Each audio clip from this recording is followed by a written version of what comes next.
Millions of Americans will be hitting the pause button at work to catch some of the March Madness action. We have Andy Challenger at Challenger Gray and Christmas with the tip-off on how to avoid letting your job or your business get sidelined during the NCAA men's and women's basketball tournaments. Hello, Andy.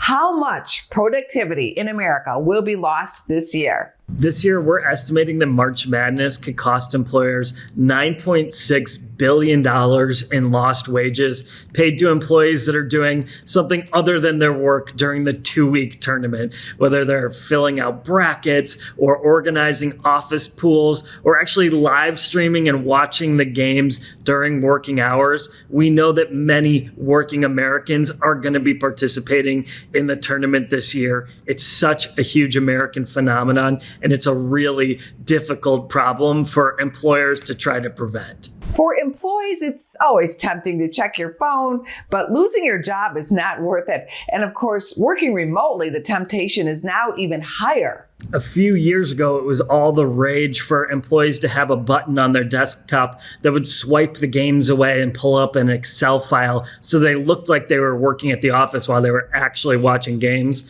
Today, with so many people working remotely or hybrid, it's almost impossible for employers to try to prevent people from watching March Madness. And if it's not on their computers, it's on their smartphones or tablets. People have so many ways to access these games and so many different distractions. We really do suggest employers try to join in the March Madness instead of preventing it from entering their workplaces. What's your advice to company owners as the tournament moves into the Sweet 16? We recommend employers try to embrace March Madness, bring some of that magic into your workplace by getting a pool together, doing a bracket on Yahoo or ESPN, one of these really easy and simple platforms, and bring some TVs into the break room. Get people watching the games together. Maybe you'll get one of those great buzzer beater moments and the whole office goes crazy and talks about something other than the daily business item, and people connect in a really human way that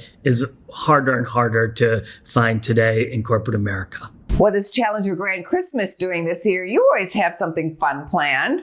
Yeah, we put together our own pool and have everybody join in. We actually set aside a donation that goes to the charity of the group's choice. If we get a certain percentage of participation in filling out brackets, it's a way we can just quickly and easily get people involved. We throw a big Zoom call at the end of the tournament, recognize all the winners, and make a vote on the charity that we're going to give the donation to.